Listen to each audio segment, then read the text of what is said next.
अरे काय काय झालं असा अस्वस्थपणे फिर्या का मारतोयस?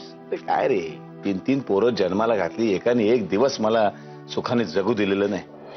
त्या मार्कांवर विश्वास होता, त्यांनी दगा दिला बघ माझ्या त्या सीमाला. अरे पण त्या सीमाच्या संमतीनेच घडतंय ते अरे सगळं. कसल्या संमतीने घडतंय? काय संमती आहे तिची? इतकी गोड सुंदर मुलगी, स्वभावाने एवढी चांगली, असं वागतात पोरीशी, पण तो इतका हरामखोरासारखा तिच्यासाठी वागतोय, तरी सुद्धा ती सगळ्या आपल्या लोकांसाठी काय काय करत असते. काय नाही रे, डॅम्बिस मुलगा, एक निर्णय घेऊन टाकलाय मी. निर्णय? हो. कसला निर्णय? काय नाही, मार्कांशी माझे संबंध मी तोडून टाकणार आहे, संपून टाकणार सगळं. मेला तो माझ्यासाठी. अरे नीट बोल, काय बोलतोयस तू? योग्य तेच बोलतोय मी. काय चुकीचं बोलतोय मी? काय संबंध ठेवलाय त्यांनी आपल्याशी? कशासाठी हवाय तो? मेला मेला तो. अरे पण त्याची बाजू आपण ऐकून घ्यायला नको? अरे काय बाजू ऐकून घ्यायची त्याची? सांग ना मला, काय बाजू ऐकून घ्यायची? सगळी थोतांड आहेत रे. एकदा तरी त्यांनी स्वतःहून कधी फोन केलाय, बापाची चौकशी केली, बायकोची चौकशी केली? प्रत्येक वेळेला आम्ही फोन करायचा त्याला तिकडे परदेशामध्ये, मग तो सांगणार मीटिंग मध्ये ह्याच्यात आहे त्याच्यात आहे. कधी पत्रव्यवहार केलाय? काय केलंय काहीतरी कुटुंबासाठी, त्याच्या बायकोसाठी? काय केलं तरी? अरे पण असे कसे संबंध तोडून टाकता येईल? ती सीमा त्याच्याकडे वाटेकडे डोळे लावून बसली आहे.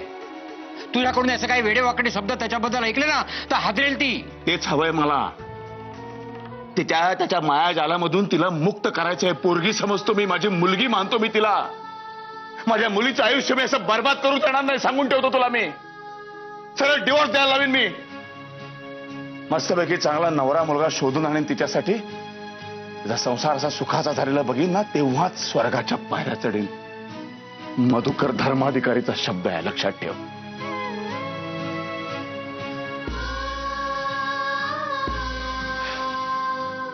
देव तरी अशा विचित्र गाठी का बांधून ठेवतो तेच कळत नाही.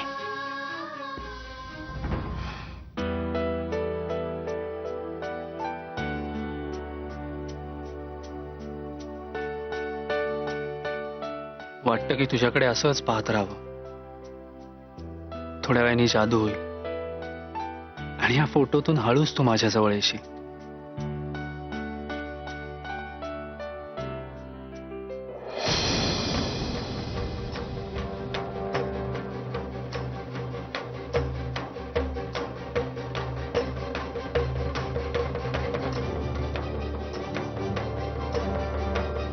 काय चाललंय सौरभ? पुन्हा हिचा फोटो तुझ्या हातात दिसला ना तर याद राख.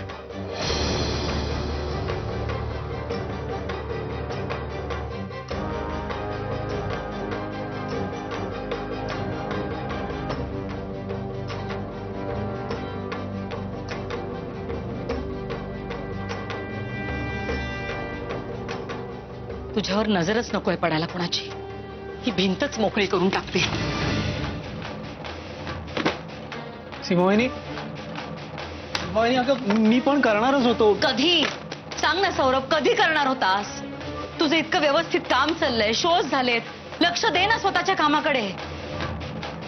नाही सौरभ, मला ना तुला आता मोठं झालेलं पाहिजे. कोणताही अडथळा येऊ नये तुझ्या वाटेत, एवढंच वाटतंय रे मला. का गुंतून पडतोस तू हिच्यात?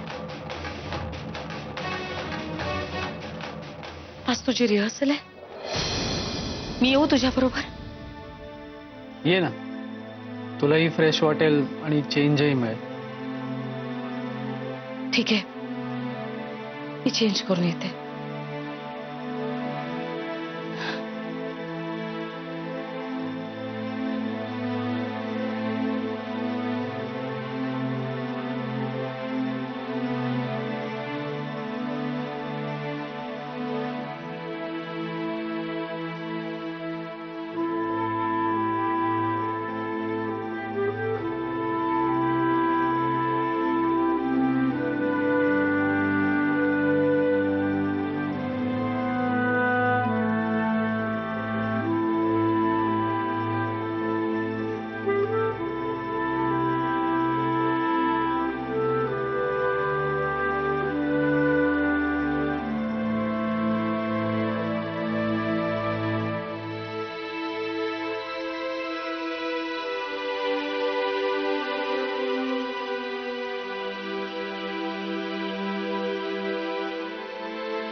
ही औषधं घ्या.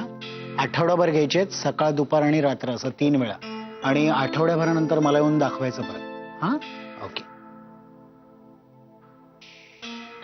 तुला पाहताना रात्र ही सरू दे, तुला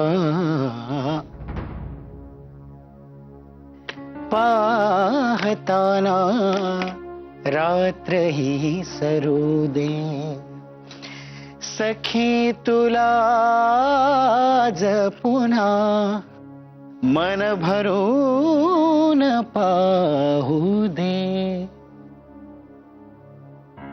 अगं काहीतरी दाद दे, तुझ्यासाठी गातोय मी. माझी पाठ खूप दुखते हो. अ, सारखी भरून येते हो आजकाल.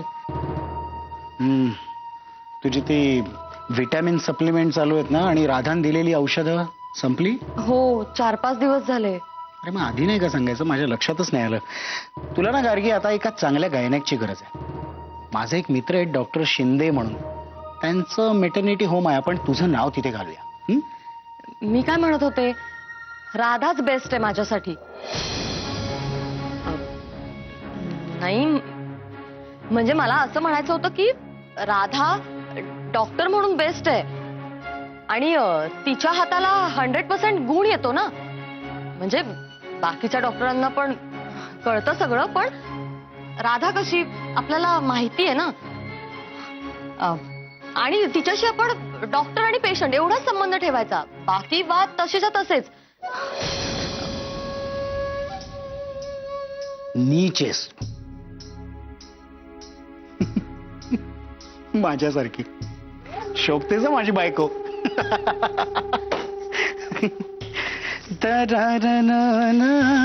अहो मला एवढंच म्हणायचं होतं की माझ्या प्रेग्नन्सी मध्ये खूप कॉम्प्लिकेशन्स आहेत ना, म्हणून भीती वाटतेय मला. हो ठीक आहे ठीक आहे, बघू आपण. नक्की. पण सीमा वहिनीला त्रास होणार नाही याची काळजी घ्यायला हवी. सारखं काय हो सीमा वहिनी करत असता तुम्ही. नाही म्हणजे बघावं तेव्हा तुम्हाला प्रत्येक डिसिजन मध्ये सीमा वहिनी हवीच असते म्हणून म्हटलं. आणि त्यांचं काय, प्रत्येक गोष्टीमध्ये खोडा. मला काय वाटतं माहितीये का, त्या मुळात इथे राहतातच कशाला. आता मार्कंड दादा इथे नाहीये ना, मग त्यांनी जावं ना त्यांच्या माहेरी, पुण्याला निघून सरळ. केदार खूप जास्त बोलतेस. केदार सोडा. काल आली आणि एवढी जीभ चालायला लागली तुझी. तिसऱ्याचं मूल पोटात घेऊन वावरतेस ना, तरी सीमा वहिनीने माझ्यासाठी ऍक्सेप्ट केलंय. तुला कळलं? तेव्हा जास्त स्वतःची अक्कल नाही पाजळायची, फक्त माझ्या तालावर नाचायचं. कळलं?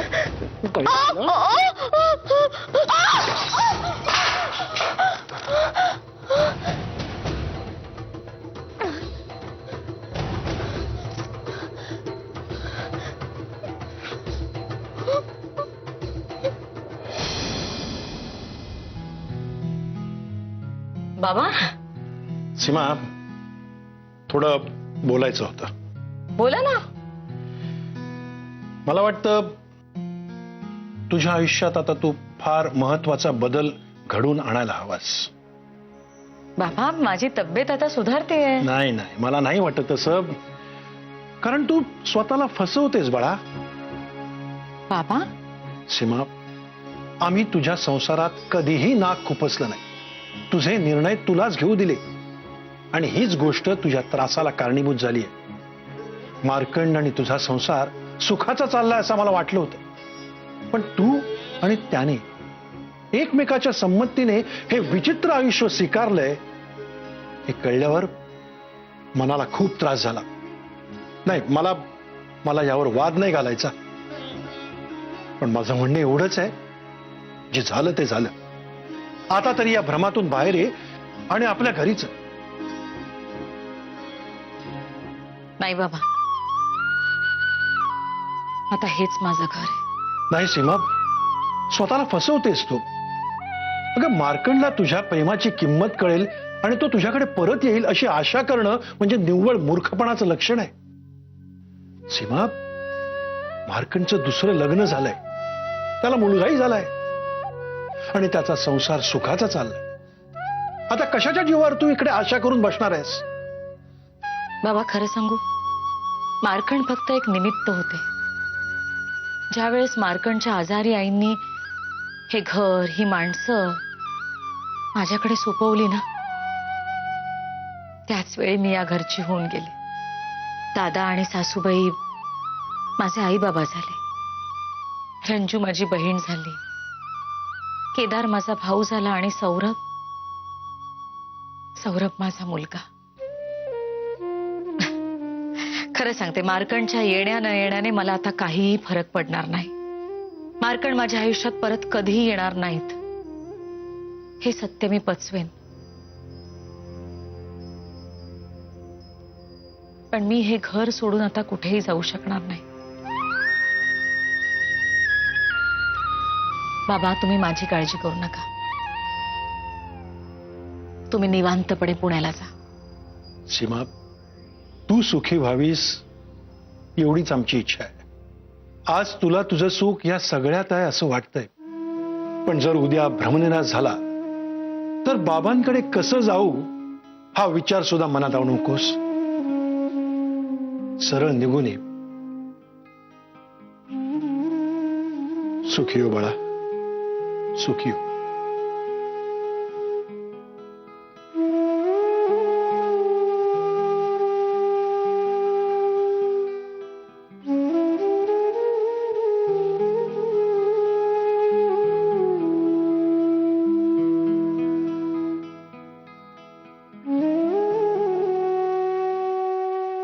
अरे बापरे, मला आज कळालं तू डॉक्टर असते. मग तू दुखणारं इंजेक्शन पण देत असशील ना? मला खूप भीती वाटते. अजिबात घाबरू नको. तुला माहितीये, माझ्याकडे ना एक छोटीशी जादू आहे. ती जादू केली की इंजेक्शन अजिबात दुखत नाही. इनफॅक्ट लवकर बरं वाटतं. हो, मला पण शिकवशील ती जादू? हो, पण त्यासाठी डॉक्टर व्हावं लागेल. होशील तू डॉक्टर? अगं, पण मी किती लहान आहे. डॉक्टर काय इतके लहान असतात? अगं, मी मोठं झाल्यावर म्हणतीये. मग मला लोकांना इंजेक्शन द्यावं लागेल? अगं, डॉक्टर म्हणजे फक्त तेवढंच नाही करत. मग तू काय करतेस? मी की नाही, छोट्या छोट्या सुंदर बाळांना त्यांच्या आईच्या कुशीत ठेवते. मग मी सुंदर नाही आहे का? कोणी सांगितलं? तू तर खूप सुंदर आहेस. असं का विचारलंस? मग मला तू माझ्या आईच्या कुशीत का नाही ठेवलंस? बोल ना. इथे सगळ्या बाळांना त्यांची आई आहे, फक्त मलाच ती बुनबुन करणारी ताई आहे. माझी आई नाही आहे का?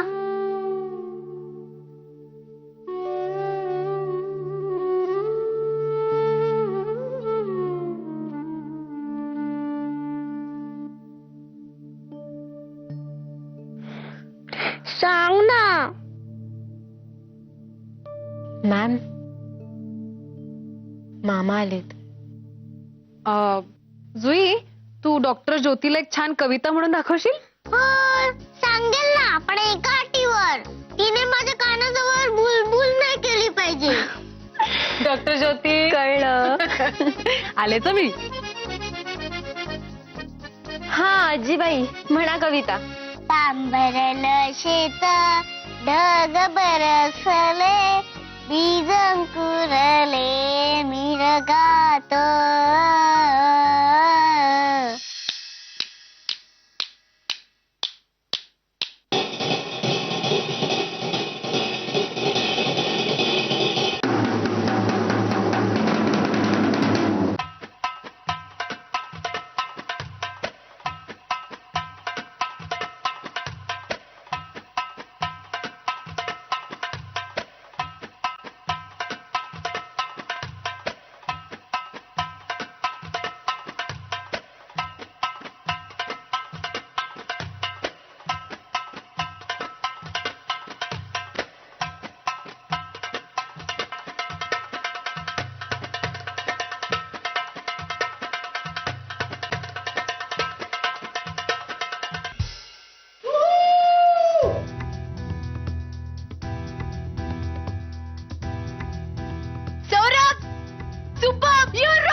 वाजवलंस यार तू युअर सुपर.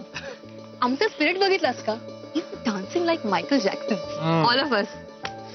बरं ऐका, आज रेवती इनामदार येणार आहे.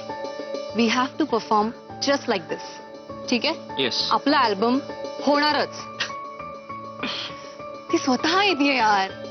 I think it's a good sign. It's a great sign. I am so happy.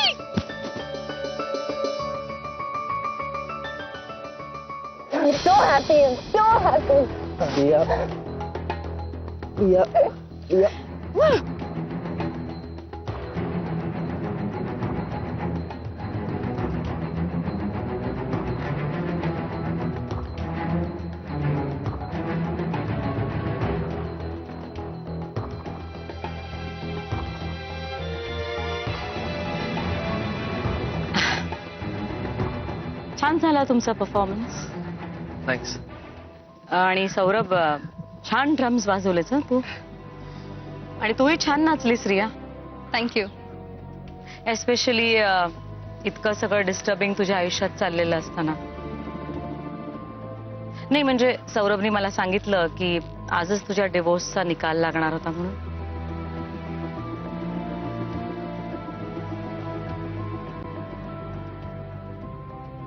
I am sorry, मी तुला जर हर्ट केलं असेल तर.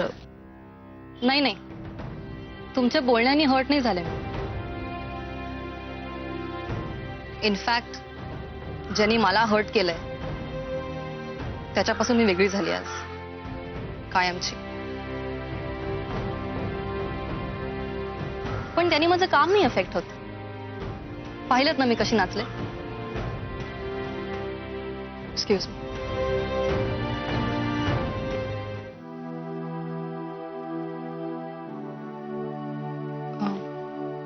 Excuse me.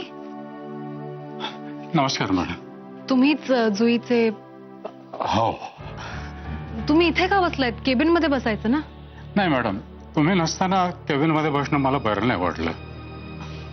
बसा. हो. मला सांगा की तुम्ही मामा असून सुद्धा जुईला अनाथ आश्रम मध्ये ठेवलं.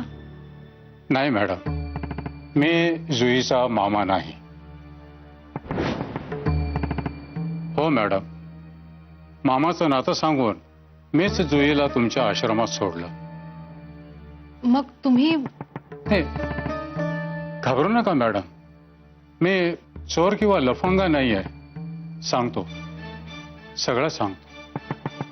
जुई माझी कोणीही नाही. ती आमच्या मालकांची मुलगी. मालकांची मुलगी? हो. कोण तुमचे मालक? आणि तुमच्या मालकांची मुलगी आश्रमात का? सांगतो. आमचे मालक म्हणजे विक्टर डिसोजा. विक्टर डिसोजा? नाही, ते नसतील. विक्टर डिसोजा हे खूप मोठे चित्रकार आहेत. एवढा मोठा कलाकार माणूस थोडी त्याच्या मुलीला अनाथ आश्रम मध्ये सोडेल. आमचे मालक म्हणजे तेच, तुम्ही जे समजता, चित्रकारच. काय? हो मॅडम, खूप मोठा माणूस, दिलदार सुद्धा, खूप श्रीमंत, पण अगदी साधा. अहो पण मग. हो, मी त्यांच्याकडे ड्रायव्हर म्हणून नोकरीला होतो. खूप प्रसिद्ध माणूस, पण अगदी विक्षिप्त, विचित्रच. चांगलं म्हणजे एकदम चांगले वागायचे. आणि कधी कधी असे वागायचे की मग एखाद्याशी ओळखच नाही असे वागायचे. त्यांची बायको मात्र देवी होती बघा. त्यांचा सगळा लहरीपणा किंवा उलटसुलट वागणं त्या पोटात घालायच्या. त्यांना एखाद्या मुलासारखे सांभाळायचे. मग साहेब सुद्धा खूपच अवलंबून होते त्यांच्यावर. पुढे जुईच्या वेळेला गरोदरपणामध्ये त्यांनी खूप लाड केले त्यांचे. पण जुईच्या जन्माच्या वेळी बाईसाहेब देवाघरी गेला आणि साहेबांचं सगळं जगच उलटं पालटं झालं. आणि स्वतःचं भानच असं नसायचं कित्येक दिवस. आणि त्या मुलीबद्दल तर मनात अशी अडी बसलेली की हिच्यामुळेच आपली बायको गेली वगैरे असं काहीतरी. या विक्षिप्त माणसांसमोर आपण तरी काय बोलणार. जुईला मीच सांभाळत होतो. पुढे साहेब फॉरेनला गेले. आधी पैसे पाठवायचे, पण नंतर तेही बंद झालं. 5-6 वर्ष मी कसा बसा सांभाळ केला जुईचा. पण मलाही घरचे प्रॉब्लेम्स निर्माण झाले. नोकरी सुटलेली, हाताशी पैसाही नव्हता. म्हणून मग जुईला तुमच्या आश्रमात आणून तिला सोडला. म्हटलं पोरगी इथं सुखरूप राहील. हो, आय सी. विक्टर डिसूझांची ही मुलगी कमाल आहे. काय बोलणार. आहेत कुठे ते सध्या? नाही, काही कल्पना नाहीये, पण त्यांचं मोठं घर आहे गोव्यामध्ये.